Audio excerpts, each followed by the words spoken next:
Olá, olá, seja bem-vinda, bem-vindo. Começando aqui mais uma edição nova em folha do Análise dos Fatos. A gente que se debruça sobre os assuntos quentes do dia com muita análise, sempre com ele. Tudo bem, Felipe?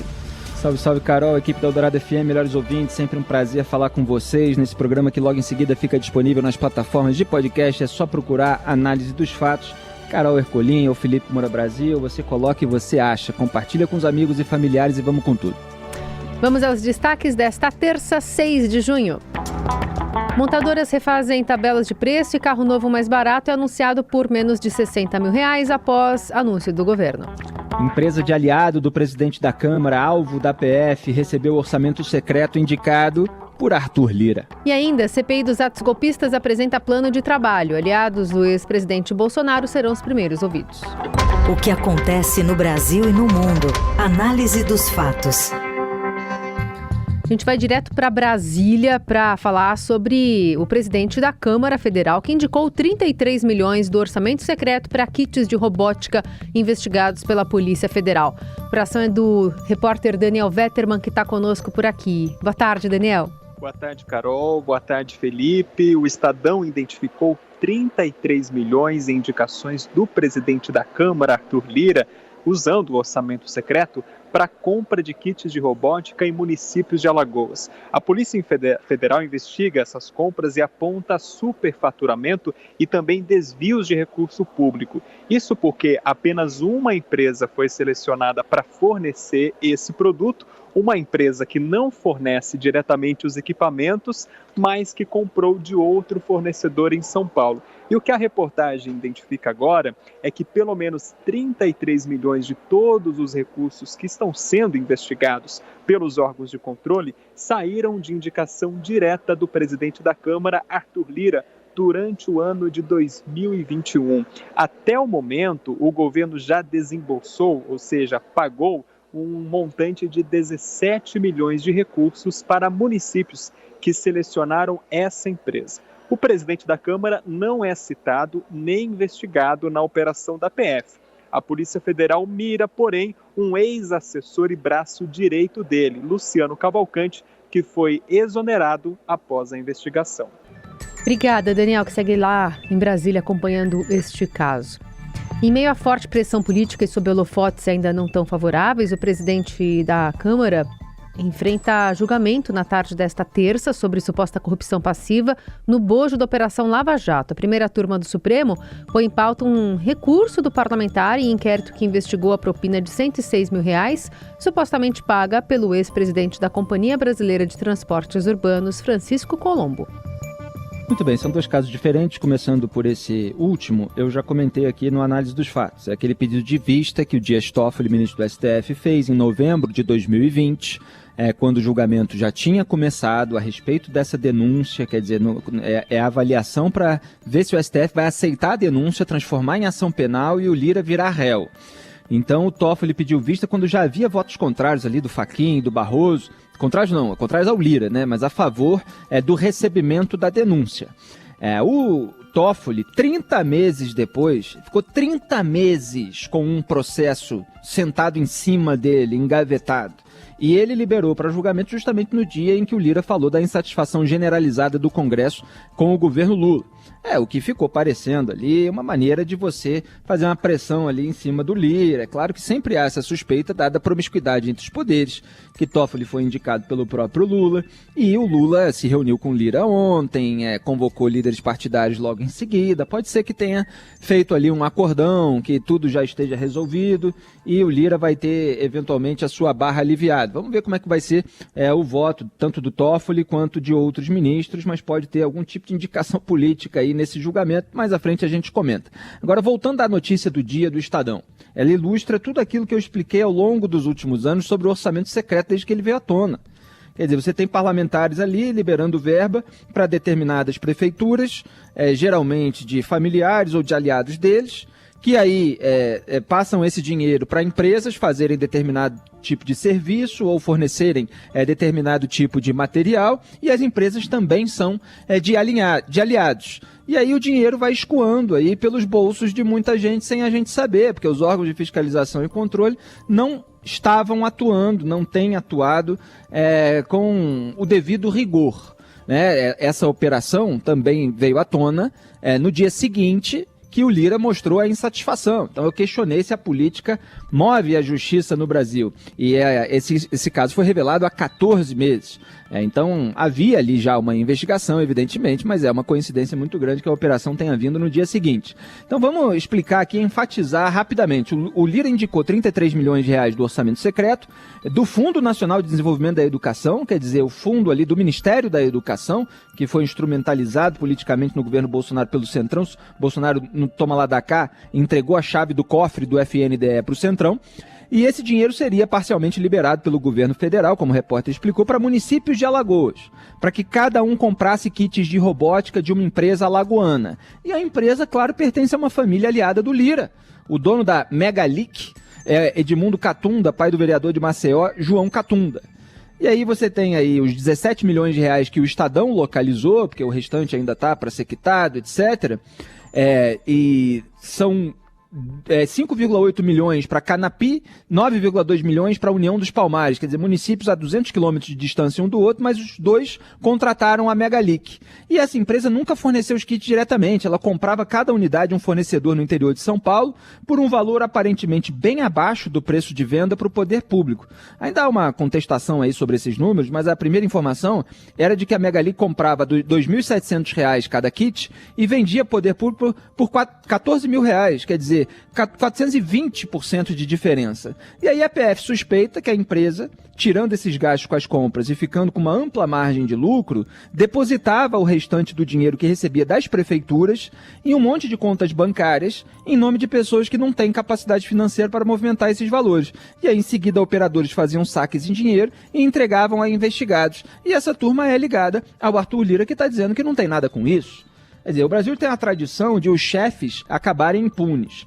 E os chefes muitas vezes são bem protegidos. Tomara que essa investigação vá até o fim e aponte aí quais são os vínculos, mas geralmente só os operadores são pegos. Na Eldorado, análise dos fatos. A relatora da CPI dos atos golpistas, Elisiane Gama, apresentou nesta terça o plano de trabalho elaborado para o colegiado, que foi criado para investigar os ataques antidemocráticos de 8 de janeiro. Nos anexos do documento, Elisiane propõe que sejam ouvidas pela comissão quase 40 pessoas. Entre os nomes estão o do tenente-coronel Mauro Cid, ex-ajudante de ordens de Jair Bolsonaro, o ex-ministro da Justiça Anderson Torres, que era secretário de Segurança Pública do DF, o ex-ministro ou os ex-ministros do Gabinete de Segurança Institucional Augusto Heleno Gonçalves Dias e Ricardo Capelli e o ex-ministro da Defesa Braga Neto. A senadora, relatora, afirmou que a ação dos vândalos não começou efetivamente no dia da depredação, mas após a vitória de Lula nas urnas.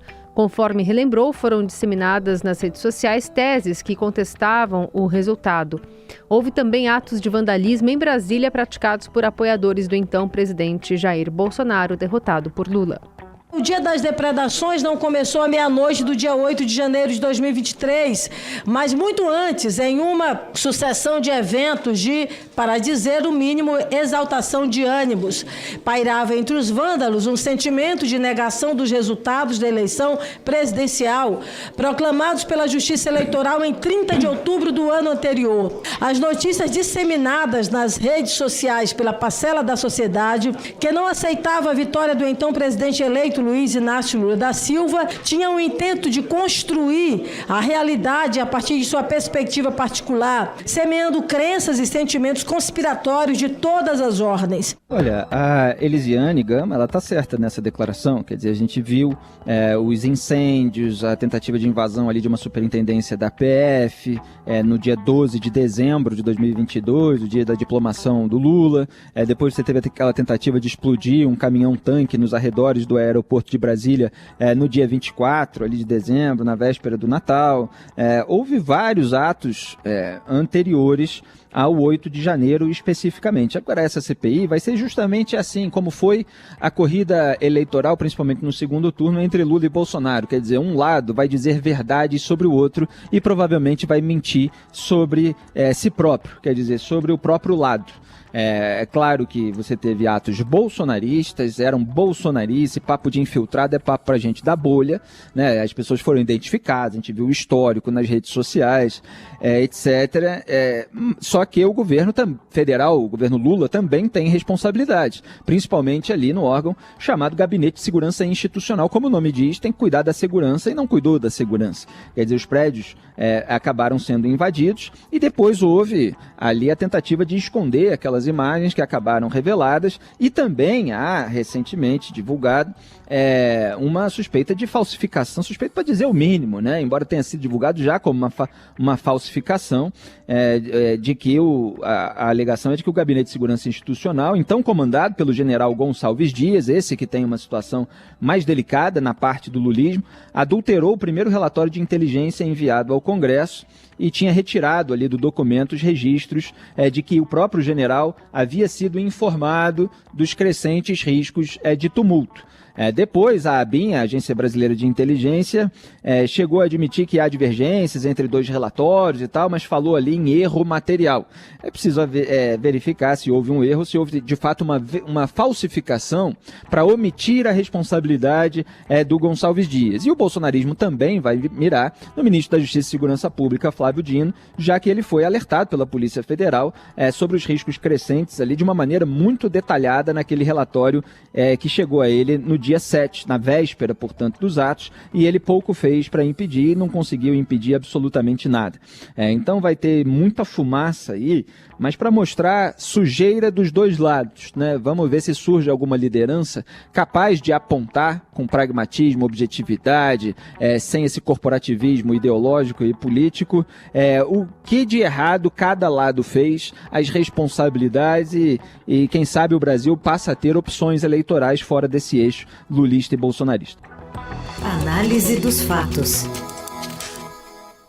E o ministro Alexandre de Moraes, presidente do Tribunal Superior Eleitoral, marcou para o dia 22 de junho o julgamento da ação que pode deixar o ex-presidente Bolsonaro inelegível. A ação é movida pelo PDT e questiona a reunião em que Bolsonaro denunciou suspeitas infundadas sobre a segurança do processo eleitoral a embaixadores estrangeiros. O encontro aconteceu em julho de 2022, no Palácio do Alvorada. O vice-procurador-geral eleitoral, Paulo Gustavo Branco, defendeu a condenação do ex-presidente por abuso de poder político e uso indevido dos meios de comunicação. O argumento é que Bolsonaro usou o cargo para desacreditar a legitimidade do sistema de votação. A ação foi liberada para o julgamento pelo ministro Benedito Gonçalves, relator do caso, na semana passada. A liberação coincidiu com a mudança na composição do TSE. 2 ministros indicados pelo presidente Lula e aliados de Moraes assumiram na última terça vagas na Corte Eleitoral. A minuta golpista apreendida pela PF na casa do ex-ministro da Justiça de Bolsonaro, Anderson Torres, foi incluída como prova no processo. O rascunho previa uma intervenção do presidente de membros também do Ministério da Defesa no TSE para anular o resultado da eleição. A defesa de Bolsonaro disse que o documento é apócrifo e não pode servir como prova. Bom, o relator desse caso, Benedito Gonçalves, é o mesmo relator do caso da cassação Deltan Dallagnol, o que acaba ofuscando um pouco, porque no caso da cassação Deltan Dallagnol, comentei aqui em todos os detalhes, os ministros do TSE, eles articularam ali uma votação unânime e contornaram a lei. Você tem uma lei lá que claramente prevê que magistrados ou agentes do Ministério Público, como era o caso do então procurador Deltan Dallagnol, eles podem pedir exoneração e manter a sua elegibilidade se não houver procedimento administrativo disciplinar, o chamado PAD, aberto. Não havia quando o Deltan pediu exoneração, logo ele permanecia elegível. E podia, se ele quisesse bem entender, se filiar a um partido, lutar dentro do partido para ser candidato a deputado federal e chegar em condições de disputar a vaga e acabar ganhando, que foi o que aconteceu. Quer dizer, se dedicou durante um ano, fez campanha no estado, etc. E aí cassaram o mandato dele, contornando a lei por analogia de um outro caso que tinha sido decidido pelo Supremo Tribunal Federal, legislando, e aí se legisla por tabela. Quer dizer, é uma barbaridade. Poder Judiciário legislando para punir desafeto do sistema. Agora, nesse caso, há evidentemente um volume de provas contra o Jair Bolsonaro muito maior. Você tem uma discussão absolutamente legítima sobre a inelegibilidade de Jair Bolsonaro. Só que você também tem essas articulações políticas. Então, só foi liberado para a pauta depois que 2 ministros que foram indicados pelo Bolsonaro e que votaram também, né, assim como o Cássio Nunes Marques, foram 3 indicados pelo Bolsonaro que votaram pela cassação do Deltan Dallagnol. Esses 2 saíram do TSE e entraram 2 aliados do Moraes, que o Lula nomeou, né, preterindo, deixando de lado 2 mulheres que faziam parte da lista quádrupla que ele podia escolher, para agradar o Alexandre de Moraes, porque ele também queria neutralizar ali a resistência do Alexandre de Moraes à indicação do Cristiano Zanin ao STF. Veja como a gente vive na República de Escambos, né? Todo mundo se agrada e tal para conseguir aquilo que quer. Então você tem aí mais gente alinhada ao Moraes, ao Benedito, com uma tendência de cassação, de declaração de inelegibilidade de Jair Bolsonaro, que pretende recorrer ao STF e por isso está pianinho, evitando melindrar todos os ministros dos tribunais superiores. Nem a indicação do Cristiano Zanin, advogado Lula na Lava Jato, o Bolsonaro conseguiu criticar. Na Eldorado, análise dos fatos. Seguimos por aqui, análise dos fatos, fala agora de economia. Horas depois do governo publicar a medida provisória que dará descontos aos carros populares, o carro mais barato do Brasil, o Renault Kwid, ficou R$10 mil mais barato e agora parte de R$ 58.990 na versão Zen. Além da redução de 8 mil anunciada pelo governo, a fabricante deu um bônus para aumentar o abatimento. O pacote de equipamentos não foi alterado, a versão tem ar-condicionado, direção com assistência elétrica, 4 airbags e um sistema de som. A Fiat retirou as tabelas do seu site, colocou a mensagem "em breve oferta com preços reduzidos" sob as fotos dos modelos. A Volkswagen também retirou os preços da sua página na internet. Em nota, a montadora diz que todas as concessionárias estão prontas para aplicar os preços já reduzidos. A Hyundai reduziu o preço do HB20 1.0 Sense de R$ 82.990 para R$ 74.290, promoção anunciada pouco antes da divulgação das medidas. A medida provisória que cria o programa de descontos em carros, ônibus e caminhões foi publicada nesta terça.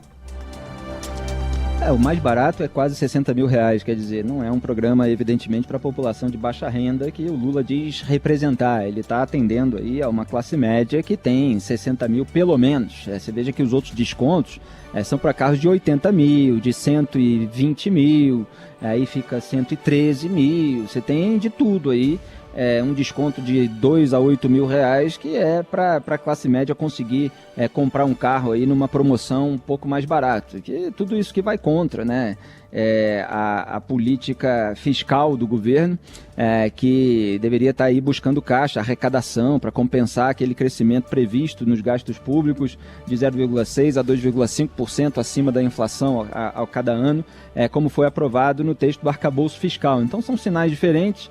Curiosamente, o governo chegou a cogitar, não sei se isso vai adiante, aumentar o imposto sobre diesel, né, que move os caminhões aí, responsáveis majoritariamente pelo transporte de mercadoria de carga no Brasil. E quando você aumenta o imposto sobre o diesel, as empresas tendem a repassar isso para o consumidor final, e o consumidor final é a população de baixa renda, que vai comprar alimento e remédio que é levado por caminhão até o supermercado, até a farmácia. Então, assim, fica parecendo que o governo está arrecadando dinheiro dos pobres para beneficiar a classe média com esse descontinho aí para conseguir uma popularidade em determinado segmento do eleitorado. Eu acho tudo muito confuso. Até em cima da hora eles incluíram ônibus e caminhões, antes era só carros populares. O Alckmin começou a falar de uma limpeza verde, né, para que veículos antigos saíssem das ruas e das estradas. É tudo muito confuso nesse governo que parece bem sem rumo. Análise dos fatos. De jovens a mulheres, a Fórmula 1 está conquistando novos públicos. Quem conta mais é o Marcos Antomil. Carol, ouvintes da Rádio Eldorado, A Fórmula 1 está cada vez mais jovem e feminina, tem crescido nas redes sociais e despertado interesse de novos fãs. De acordo com Stefano Domenicali, chefão da categoria, 1 em cada 3 fãs começou a seguir a competição nos últimos 4 anos. Eles são, em média, 10 anos mais jovens do que aqueles que acompanham as provas há mais tempo. Nos circuitos, o grupo dos torcedores de até 25 anos de idade cresceu 21% em apenas um ano, entre as temporadas de 2021 e 2022. Nas transmissões, a faixa etária até 35 anos corresponde a 26% do total dos espectadores. No total, segundo informou a Fórmula 1, 40% de todos os fãs são mulheres atualmente, um crescimento de 32% em relação a 2017. Nas arquibancadas, elas são 25% do total, um crescimento de 8 pontos percentuais. Desde que passou para as mãos dos americanos da Liberty Media em 2016, a Fórmula 1 começou a se preocupar com o engajamento de novos públicos. A categoria vem investindo em vídeos nas redes sociais e na série Drive to Survive da Netflix. Essa mudança no perfil dos seguidores da Fórmula 1 também é vista aqui no Brasil. No Autódromo de Interlagos, em 2022, 36% do público foi feminino e 44% dos presentes no GP de São Paulo tinham entre 18 e 29 anos. Nessa semana, a direção da Fórmula 1 anunciou uma transmissão especial para crianças no GP da Hungria, entre os dias 21 e 23 de julho. A transmissão terá efeitos sonoros e recursos especiais, como gráficos em 3D, e também contará com apresentadores mirins. A novidade estará disponível em um primeiro momento na Inglaterra e na Alemanha. E para fechar o esporte, a CBF sorteou agora os confrontos de quarta de final da Copa do Brasil. O grande clássico é o paulista, entre Palmeiras e São Paulo. Então, além de Palmeiras e São Paulo, o Corinthians vai pegar o América Mineiro, o Grêmio pega o Bahia e o seu Flamengo pega o Atlético, Felipe. Atlético Mineiro? É, sempre um clássico também. Já estava aqui preocupado com o meu Flamengo, que goleou o Vasco ontem por 4-1. Em relação à Fórmula 1, o público jovem e as mulheres, eles estão aí nas redes sociais para serem conquistados, inclusive pelo jornalismo. A gente precisa usar cada vez mais recursos para atingir novos públicos e a Fórmula 1 está fazendo isso com toda a estrutura, evidentemente, que tem. Só corrigindo, Atlético Paranaense, não sei se muda aí a sua... sim, mas é clássico também, tem sido aí um adversário bem difícil do Flamengo, embora ultimamente o Flamengo tenha conseguido ganhar. Vamos torcer. Felipe que tá feliz, né? Já que muito. Ontem... 4-1, o Vasco ficou pra trás recebendo aí. Meme o dia todo aqui. Imagino. Então é assim que a gente encerra essa edição aqui do Análise dos Fatos. A gente volta amanhã com uma nova edição. Valeu, Felipe. Trabalhos técnicos de Moacir Biasi, comando da mesa de edição é de Carlos Amaral, além da edição, produção e coordenação de Laís Gotardo. Um beijo, Carol, melhores ouvintes, tchau. Tchau. Você ouviu Análise dos Fatos. Se você perdeu esta edição ou quer ouvir de novo, acesse radioeldorado.com.br ou assine gratuitamente o podcast no iTunes, Google Podcast, Deezer ou Spotify.